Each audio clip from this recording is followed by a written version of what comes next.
the greatest brand new gaming channel on YouTube. Get ready. This video is about to start.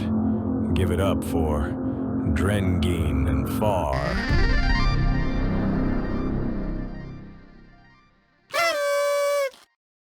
Jamen, så optager vi igen. Og det virker, jeg har testet det. Så hej drenge. Godt nytår. Godt nytår selv. Jeg håber, I har haft en god jul. Altså mig og Charlie? Nej. Nå, hvem så? Alle dem, der ser med derude. Nå. Ja, godt nytår! Prøv at komme hen og se, far. Jeg har bygget noget. Hvis du er inde lige nu, far, så har jeg bygget. Gør du? Det er du, ja. Hvad har du bygget? Jeg har bygget en stol, der virker. Okay. Kan du ikke se den? Prøv at trykke på den. Med hvad? Din mus. Nej. Der smadrede du den, far. Jeg vidste ikke, hvad jeg skulle. Jeg har brugt så lang tid på den. Undskyld. Max! Du skal ikke gå lige igennem den. Det er campus. Og Max. nu smider jeg den nu. Ja. Du skal lige være god til ikke at ødelægge Charlies ting og sådan noget, ikke? Det gjorde jeg heller ikke. Jo, du gik lige igennem den, Max. Trykker der, hvor normalt sætter en blok med. Når jeg siger trykker, så mener jeg, at du skal bruge den knap, som du sætter blokke med. Og når jeg siger, at du skal smadre, så mener jeg, at du skal trykke på den knap, som du bruger til at smadre. Okay. Så. Se. Hej. Og så prøv at trykke på F5. Hold da op, så du kan se dig selv. Ja. Du sidder i en stol. Ja. Og du kan gå ud ved at trykke på Shift. Smart. Er det ikke sejt? Super smart. Er det ikke en sej opfindelse? Jo. Og så har jeg lavet endnu en opfindelse, du ikke har set hen ved Max's sommerhus. Følg efter mig. Jamen altså, I skal jo tænke på, at det er jo... Vi har jo faktisk ikke lavet en video siden sommerferien.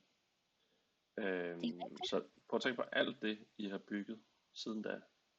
Vi skal jo lige, finde ud af, om I skal lave en rundtur og vise noget af alt det, I har bygget. Nå ja, lad os gå ned til byen. Så hernede starter gaden egentlig. Jeg ved ikke hvorfor egentlig. Jeg tror faktisk bare, at jeg senere bygger den længere. Og folkens, så var det meningen, at hvis I kender Mikkel og Emil Trier, de har sådan en form for by. Måske kunne vi bruge det samme her. Ja, men det var også noget med, det var både det, du var inspireret af, ikke? Og så var det noget Harry Potter også, ikke? Ja, skal jeg lige vise. Prøv at se hernede. Hvis du går hernede. Den utætte kæde. Ja. Så kan man gå... så kan man gå herind og få sig en øl eller en bajer eller noget ingefærøl. Og så... nej, der er et spøgelse, der spørger, om vi vil have øl. Nej tak, vi skal bare ind i Diagonalstræde. Kom så, far. Prøv at komme herhen, far. Luk lige døren bag dig, tak. Og så kom her ind i gården. Så prøv at se her, folkens. Det var slet ikke meningen. Så det var meningen. 2 sekunder, folkens. 2 sekunder. Måske burde jeg sige noget andet end folkens. Jeg skal jo have de her klistrede nu. Ja, jeg hopper lige ud og kigger her op på toppen af baren her, så hvad jeg ellers har. Så kan du bare sige til, når du er klar. Ja. Rulle, jeg kan trylle. Hold da op. Herinde. Sejt. Ja, Diagonalstræde. Og det eneste problem er, at jeg har lige ændret det så lidt derovre. Så det her håndtag, det virker overhovedet ikke. Nå, okay. nu er vi vendt tilbage. Vi har rettet en masse slemme gerninger her i Diagonalstræde, som kommer fra min lillebror. Og nu skal vi så ud til byen og vise, hvad der er på færre og hvad vi har lavet og alt muligt. Vi skal lige rundt og kigge herinde, ikke? Nå jo. Herinde er Diagonalstræde med Ollivanders her. Så går man ind her, og her er der så en et butik med en masse tryllestav. Og ja, her arbejder far. Skal jeg lige vise rundt her? Ja. Pas på. Heroppe, der har far lavet. Ja, sådan et rum her. Mm. Og vi optager, bror. Og så herinde er der en kiste. Ikke også, far? Mm. Hvor Max åbenbart har fyldt en masse ting i.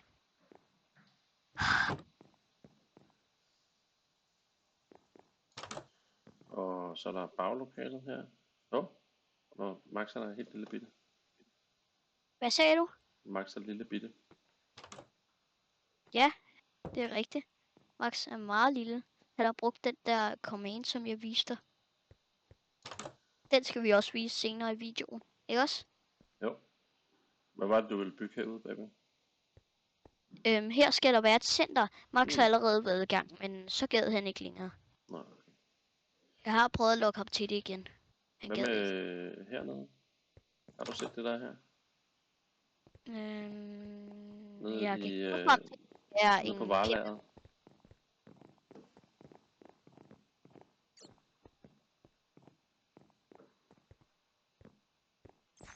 Hold da op, det er godt nok en meget rund tarm.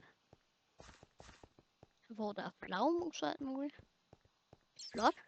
Hvor grotten fortsætter ned til en masse zombier og udyr. Mm. Og ja, det er jo meget flot, far. Okay, så kan vi tage den næste. Hvor er du gået hen? Jeg kommer tilbage nu. Nå, du er dernede. Jeg troede, du var gået op.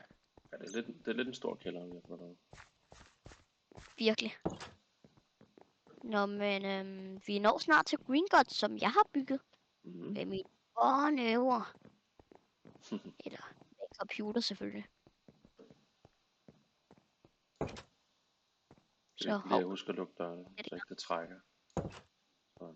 Ja. Så det er et virkelig flot butik, far. Tak skal du have. Det var så lidt. Yes. Godt. Nu er vi nået til Weasleys. Den har jeg måske set fra filmen. Han plejer bare at have en hat på. Kasse. Her skulle der være en kærlighedselixir, men der er også blevet udlagt noget her. Mm. Og her er der en isbrød, hvor man kan vælge chokolade, hindbær, jordbær eller mango. Jeg elsker chokolade. Og her er Mortens butik med kæledyr. Der er kæledyrene åbenbart væk. Der plejer at være en masse hunde og papegøjer og sådan noget. Og pandaer. Han puttede også pandaer med. Pandaer? Ja, men de døde. Nå. Og prøv at se det her effektive vindue, far. Ja. Hun fandt selv på det. I virkeligheden er det en blok, men det ligner, at det ligesom er... Altså, ligesom sådan en slags streg, altså at det er sådan noget tyndt vindue. Ja. Det er meget effektivt.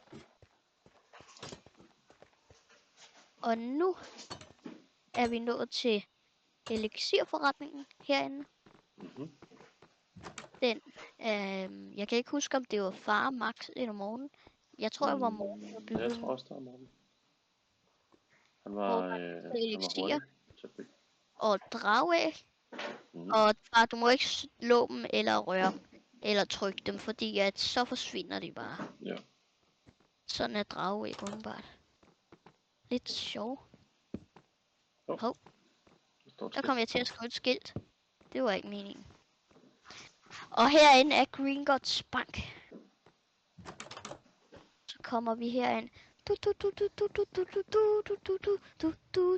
Hej med dig, hej med dig, hej med dig, og hej med dig, og hej med jer alle sammen. Goddag, jeg vil gerne hæve nogle penge fra min bank. Nummer 21. Jamen, det går bare ned at gøre. Tusind tak. Der er ikke nogen vogne i. Så må jeg bare gå. Nej. Min guldpose er væk. Den despawnede. Nej, hvor er vi nede? Okay, 2 sekunder. Bare kom herned, men jeg skal lige. Der er åbenbart længere end nogen. Prøv at se, den Ender Dragon, jeg spawnede, den er her ikke længere. Så, Summon Minecraft Ender Dragon. Sådan der, løb jeres liv. Løb for jeres liv. Løb for livet. Nej, hvor kommer man op? Hvor var det nu? Det lyder også lidt sur. Ja, den er virkelig sur. Ja. Du kan komme op over med mig her. Sådan der. Jeg kommer op.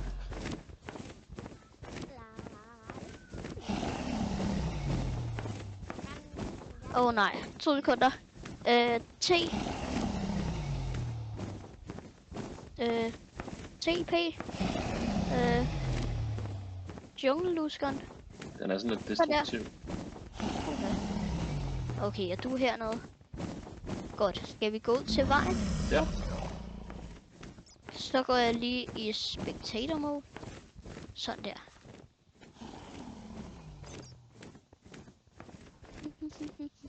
Sådan her. Så... Jeg håber ikke, den der drage, den smadrer derinde.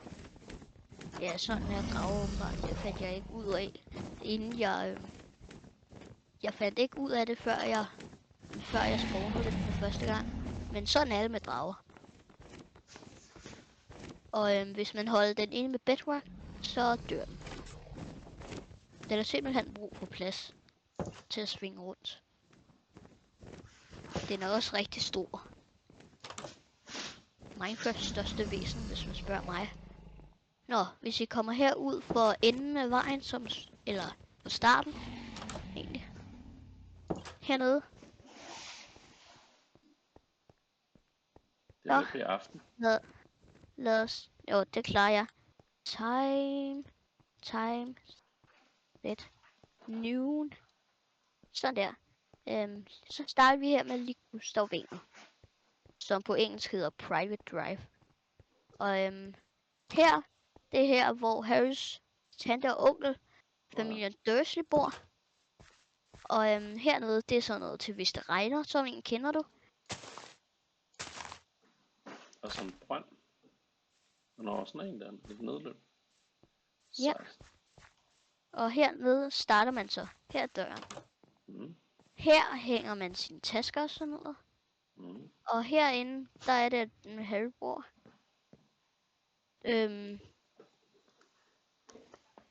Nej, det var ikke meningen. 2 sekunder. Måske kan jeg gøre sådan her. Og så... ja, sådan der. Nu sidder jeg bare fast. Nå. Det mindste kan jeg. Nej, det kan jeg ikke engang. 2 sekunder. Jeg kommer lige ud igen. Og sådan der. Og herinde sidder de og spiser. Herhen er køkkenet. Det her er haven. Jep. Det er deres have. Og herinde, prøv at se, det her, det er et ægte fjernsyn. Er det ikke sejt, far? Hvis du kommer herind og ser, far. Jeg fik sådan en have, så kommer jeg og kigger. Ja. kommer jeg og kigger. Godt. Se, et rigtigt fjernsyn. Hvorhen? Hvis du kommer herhen og ser, så er det bare et banner. Det er et banner, jeg har lavet. Hvis du kommer hen og ser. Sejt. Det ligner ret meget, men jeg opdagede, at det faktisk er en lille fejl. Det skulle være ovenover, at det var mørkt, og nedenunder, det var lyst. Men det er lige meget nu. Sejt. Og så lad os gå ovenpå til Harrys værelse, det han får i toeren. Ja, man er nødt til at skifte hele vejen op, åbenbart. Det er lidt irriterende. Herinde, der bor Harry. Plads til et skrivebord, plads til Ole. Ja. Og her er vinduet. Og hvis du går i spectator mode og går herud, så kan man se, hvad der skete i toeren.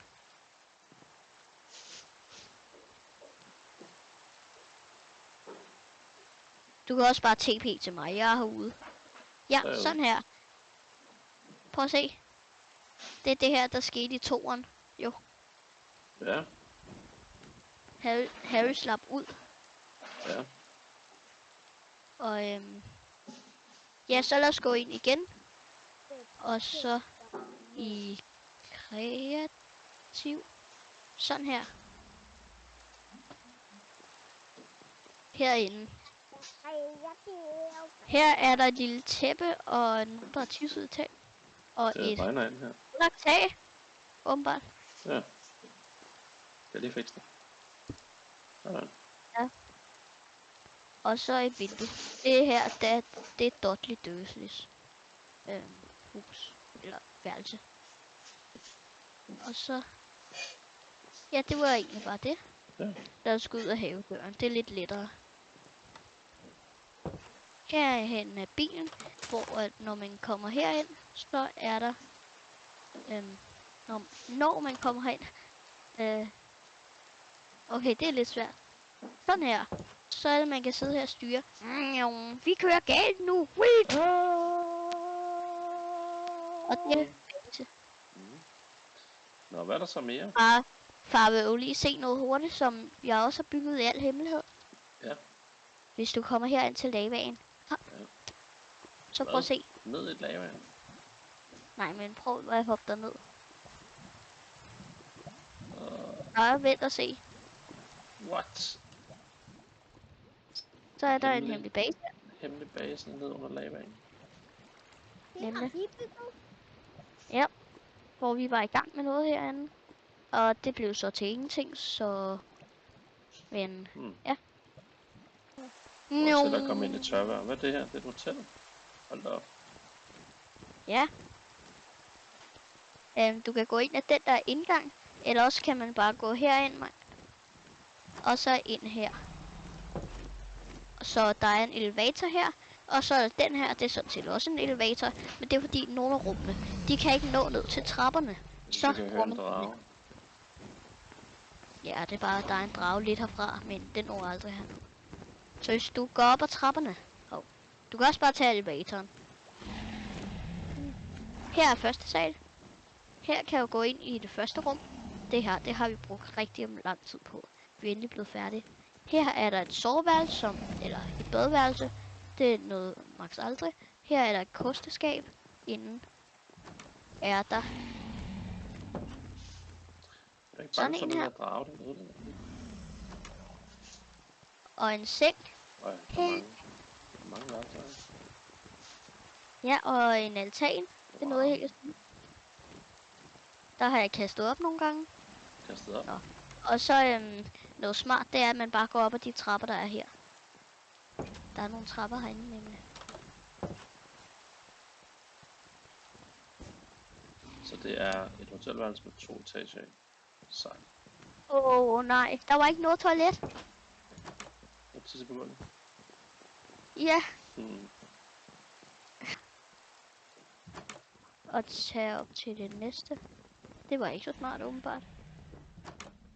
Heroppe, der bor der åbenbart sådan en teenager, der har et overvågningskamera. Et overvågningskamera herhen ved døren. Wow. Et sejt gulvtæppe og Sådan noget her. Ej, jeg kan være hernede under. Prøv at se. Fordi jeg er så lille. Ui. Og jeg går op i sengen og alt muligt. Næste rum. Hov. Ja, det var for eksempel der, hvor man skulle bruge sådan her. Tænkte jeg. Men vent lige lidt. Det er vi vist ikke nået at blive. Og her er der endnu en dør. Der er meget mørkt på det her hotel, synes jeg. Ja, det er fordi det er net. 2 sekunder. Hov. Jeg fandt elevatoren. Der gik vi for langt op. Nå ja, her jeg tænkte, at man skulle bruge sådan en. Prøv at komme herop, far. På næsthøjeste etage. Her. Godt.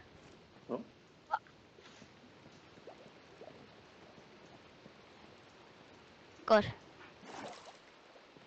Det er her, at jeg tænkte, at man skulle bruge sådan en. Du forstår ikke, der er jo sådan en her, som du kan se. Så går man ind her. Hvad er det? Og her er... Der kan jeg da ikke. Jo, du går ind i den. Det kan du godt. Og så kan du gå op, og du kan skifte, så du kommer ned. Så går du bare herind. Ja. Så går du herind. Her er festlokalet. Hov. Ej, prøv at se, far. Jeg har fået mit lille hus. Whee! Og her er der en potteplante, jeg selv designet den. Er den ikke sej? Den er super sej. Og herover er der en båd, hvor man kan købe alt muligt. Så vil jeg godt have en øl. Ved du? Jeg finder lige, om jeg kan finde en. Desværre, der er ikke nogen øl, men du kan få en okay, kage. Kaffe. Her. Ja. Lækker. Hov, 2 sekunder. Sådan her. Nu kan du få en. Ja. Og så vil jeg gerne se, om man måske kunne, hvis man gjorde sig så lille, man overhovedet kan, komme igennem den sprække her. Det kunne være sejt. Max, kan du komme igennem den sprække, der er her? Max er kun nok lille. Man kan ikke blive mindre, far. Han er 2 pixels høj. Og ved du hvad, far? Man kan gemme sig herhen i sofaen. Her. Jeg gemmer mig, og du kan ikke se mig. Nej. Men du er så... Okay. Du er så festlokalet. Så gemmelej. Det prøver jeg at gemme, så skal I finde mig. Okay. Jo, jeg gør lige noget. Sådan her. Punktum. 4. Far, jeg kommer og finder dig nu. Gugugaka. Jungleluskanskogle. Gugugaka. Hov. Fundet, Der er et far. andet sted. Fundet. Okay. Fundet. I snød. Hvor er I henne? I Hvor er I teleporteret. henne? Hej far. Jeg bliver større. Nå, her er det første hus. Det er præcis som alle de andre, undtagen på altanen. Så... Ja, du behøver ikke tjekke dem. Du er tjek det ene. Wow. Her er en køkkener. Jeg kan sidde og bade hernede, hvis jeg vil. Nå, det kan jeg åbenbart ikke alligevel. Ja. Nej. Wow, stak af fra mig. Her er der et lille sted, hvor man kan sidde og hygge sig, spise kage og være ude på altanen. Og her er badeværelset, hvor hvis man åbner her, så kan man sidde og pølse ligesom jeg skal.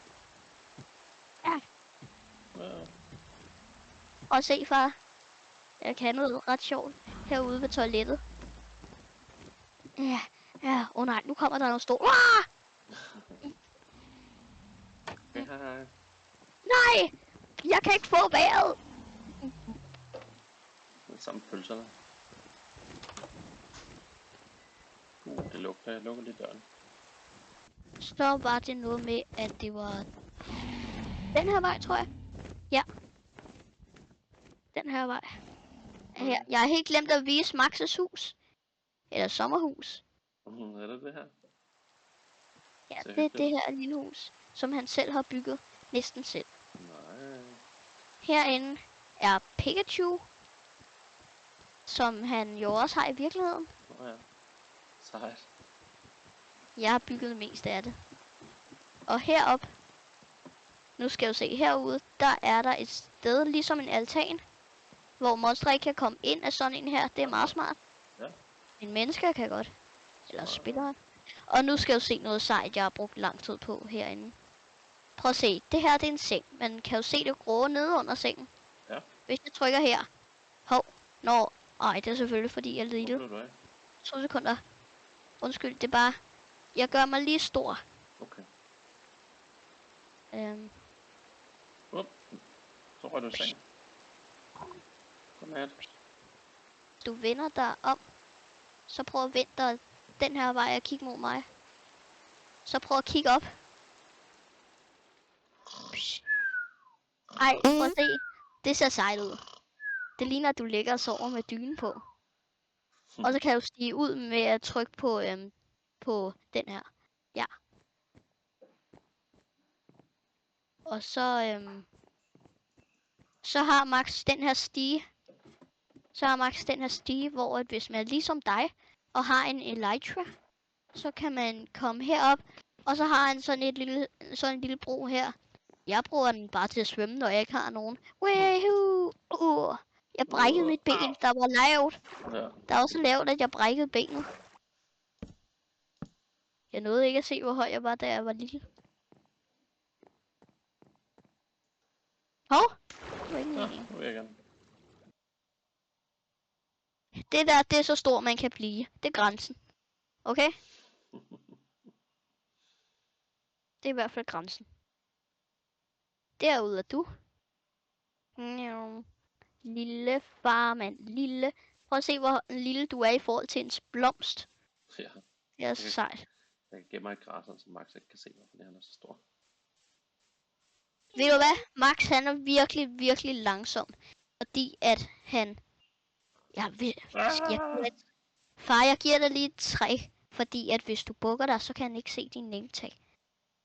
Ligesom dengang vi lavede vores første video. Eller anden, jeg kan ikke huske det. Sådan der. Ja. Den er i hvert fald ikke så tydelig. Tror jeg. Jeg kan godt se I hvert så meget, hvis du hopper ned i jorden. Nej. Far, jeg kan godt se dig. Nej. Puha, jeg har min egen 3 meter høje lille base hernede. Hold da op. Du er endnu større, Max, hvis du flyver, som du gør lige nu.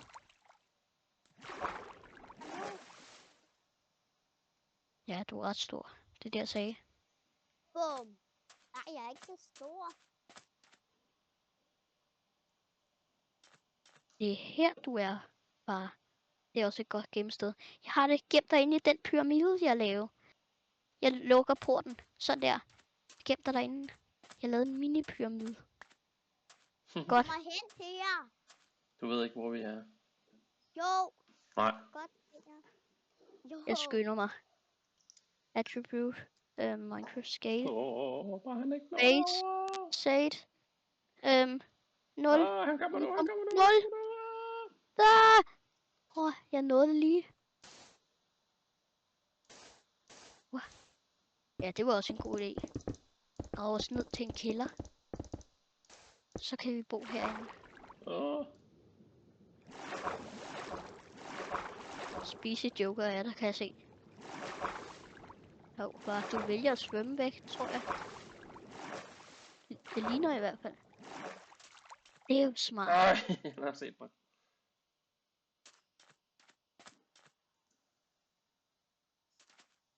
Nu ved du ikke, hvor jeg er. Lad os hoppe ned i vandet. Nu! Han kan ikke se os. Han kan ikke engang nå os. Fordi at han er så stor. Man kan ikke nå noget eller gøre noget.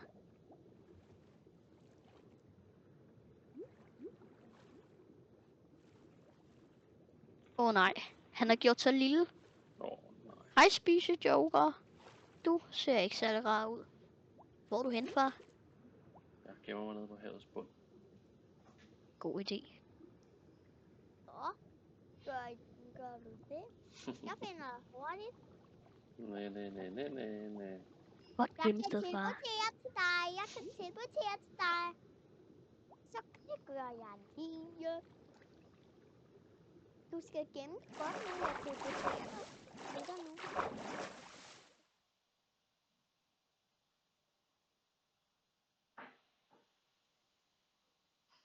Det går ikke særlig godt, far, vel? Jo. Okay, det går ret godt. Det vil jeg gerne give dig ret i, faktisk. Tænk, at vi er så små mennesker.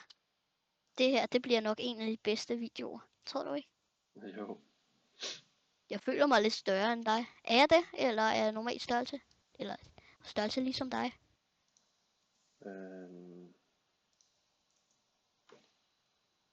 Det er nok bare fordi, jeg er ovenover dig. Vent lige lidt. Nå, selvfølgelig. Jeg synes bare, jeg gjorde mig lille. Hej. Nej, du kan spise mig. Hvis du vil. Hej, far. Jeg bager, far. Hold da op, jeg er lille i forhold til dig. Jeg skal væk. Skal jeg? Væk, far. Far? Ja. Her løber jeg. Hej. Jeg skal ind i templet. Wow. Nej, jeg skal herind. Puha. Nej! Det var ikke meningen. Templet, du kan. Bare kom herind, Max. Imens gør jeg mig lige lidt større. Bare sådan lidt.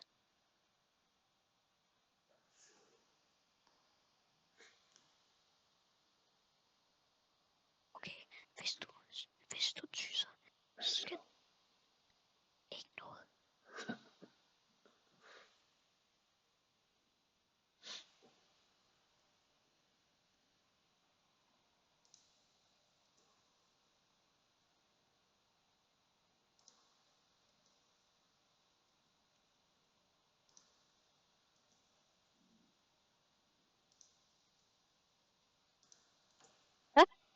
Det var ikke meningen. Jeg er faktisk normal størrelse i for. Det gjorde du ikke, Max. Eller var det dig, far? Ja. Da! Så kan du ikke gemme dig, hva'? Jo, på en måde. Woo! Det var bedre. Nu kan jeg gå ind i dig. Hov. Ej, jeg kan se igennem dig, når jeg kigger igennem mit hoved. Det er lidt mærkeligt. Hvor er du hen, Max? Jeg kan ikke finde dig. Prøv at kigge op. Og så Nå, der er du. Hvis du ikke ved det, så er jeg faktisk lige foran dig, far. Jeg flyver med dig op. Jeg kan se igennem dig. Du kan se mig. Ja, du er lige der. Ui, nu går jeg ind i dig. Og... Hov, sådan her. Ha, nu er jeg inde i dig. Lige gå ud. Okay. Sådan der. Og så gør jeg også lige sådan, så jeg er kreativ igen. Det er hyggeligere. Særligt nu. De stadig små, så... Jeg løber, far. Far. Nej, nu. Jeg teleporterede til dig. Hey, drenge. Ja. Er der andre ting, I vil vise, inden vi slutter af? Altså, vi var jo på vej hen til det sidste. Ja. Men så skete det her. Ja. Så hvis I følger efter mig, det er let nok, fordi jeg er kæmpe. Ja. Okay, jeg følger efter dig. Jeg synes, at det var herude i ladested. Det kan jeg huske. Er det nede under vandet? Hov, når jeg herover er det. Det her, det var det der med togskinner. Som Max udlagde. Men herover, der er vi i gang med en ø, hvor vi skal bygge Jurassic Park. Okay. Så jeg var i gang med at bygge det her græs, og ja, vi overgår egentlig ikke at ændre det her, fordi det tager så lang tid. Men ja, her kommer der til at være en Jurassic Park. Okay, spændende. Hvad er det for nogle sjove, der går rundt her? Det er hvad hedder det? Et eller andet. Hvordan siger man nu svampe på engelsk? Mushroom. Nå ja. Det er et eller andet. Det er fordi, det her er et mushroom biome. Der findes sådan nogle svampekøer. Det er de her. Okay. Og hvis man malker dem, så får man... Ja, så får man suppe. Svampejuice. Ja, svampesuppe. Så man skal ikke bruge en spand til det, man skal bruge en skål, faktisk. Jeg er stor, Charlie. Ja, det er du. Skal vi se? Bare vil du se os to kæmpe? Og se, hvem der er stærkest af os to? Ja. Kom så, Max, vi går hen til den her arena. Du stiller dig herhen, så stiller jeg mig over i den side. Sådan her. Det ser lidt ud, at vi er så langt. Hvordan stopper man regnen? Wither, Clear, eller Fonte, eller Wayne. Okay? Så Wither, Clear. Jeg skal lige have et sværd. Klar det op. Nej, selvfølgelig. Jeg skal have en træfork. Prøv at se, far. Jeg er universets herre. Wow. Og hvad laver I med den der togbane? Hvad kan den? Det her, det er Max, der ødelagde det med en togbane. Altså. Jeg var i gang med at bygge noget. Det er fordi, man med et kort, det kan man hænge op. Og jeg vil bygge sådan, så det lignede en skærm, en computerskærm. Og så vil jeg sætte kortet, så det lignede en computer. Smart. Men Max ødelagde det. Jeg var i gang med at bygge, altså det der nedenunder. Du ved, når du trykker F11, så lige pludselig, så er der jo... Okay, jeg ved ikke, hvordan jeg skal sige det. Det der, når man logger ind på computeren, så er der det der nedenunder, det sorte. Hov, far, færdiggør du hans... Ja. Færdiggør. Hvad? Det er jo ikke meningen, det skal være en grim togbane.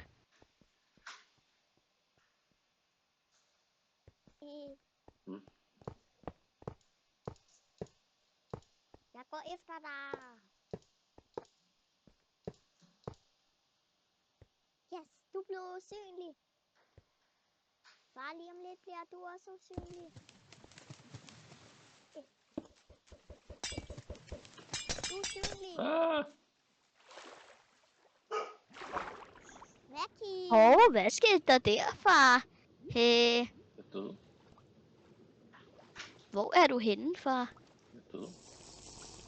Hvad sagde du? Jeg er død. Gjorde du? Det var ærgerligt. Hvorfor?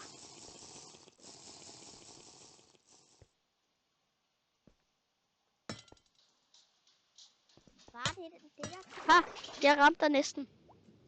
Du ved godt, at du drukner, hvis du er nede i vandet alt for længe. Det ved du godt, ikke også? Jeg ved det godt. Jeg er lidt glad. Er du? Ja. Hvis jeg så fortæller, at jeg stadig er kæmpe. Nej. Men du kan ikke fange mig. Ja, ikke? Der er... Hvad er det? Resterne af et skib eller sådan noget? Nå ja, det er krater. Det finder man nogle steder. Spændende. Hov, Max, kan du komme hele vejen ned på bunden? Det skal jeg også prøve. Wee. Så hvis jeg hopper herned. Det kunne være fedt. Bunden lige nu, Charlie. Spændende.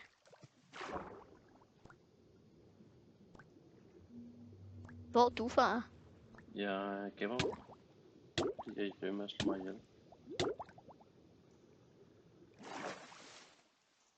Gør det. Nå, far, nu ved jeg, hvor du er. Jeg dræber dig, fisk. Sådan, perfekt. Også dig, og dig, og dig, og dig, og dig, og dig. Sådan der. Nå, men tak for i dag. Det var fedt lige at se, hvor langt de er kommet. Ja. Det var det. Vi ses. Vi ses. Skal I sige Allerede. noget til alle jeres fans?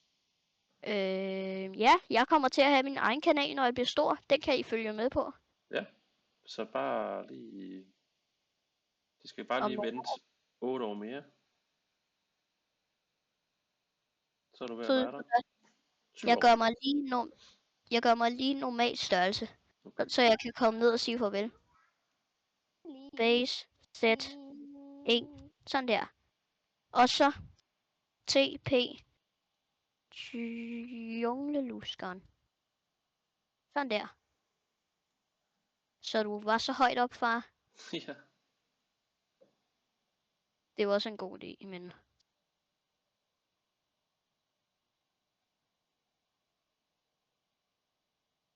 Godt, nu er jeg oppe hos dig. Hej. Hej. Godt, men Hey Max, kommer du herop og sige farvel? Vi ses, far. Nej.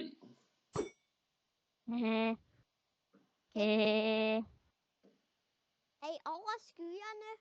Ja. Du kan TP. Du kan teleportere dig herhen. Okay. Så kan du skrive fars navn, eller mit navn, eller dit eget navn. Så sker der ingenting, fordi at du er jo hos dig. Hov. Det var mig, der faldt ned. Jeg går lige i spectator, så flyver man lidt hurtigere op.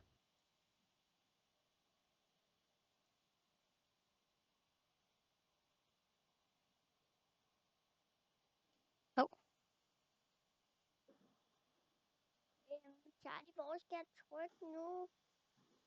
Hvor skal jeg trykke Nå, jeg er nu? usynlig. Hvordan er jeg blevet det? Det er sikkert Max. Og jeg er inde i det nu. Nå Max, eller far, du tager bare en mælkespand, så bliver du synlig igen. Sådan er det med alle potions. En mælkespand.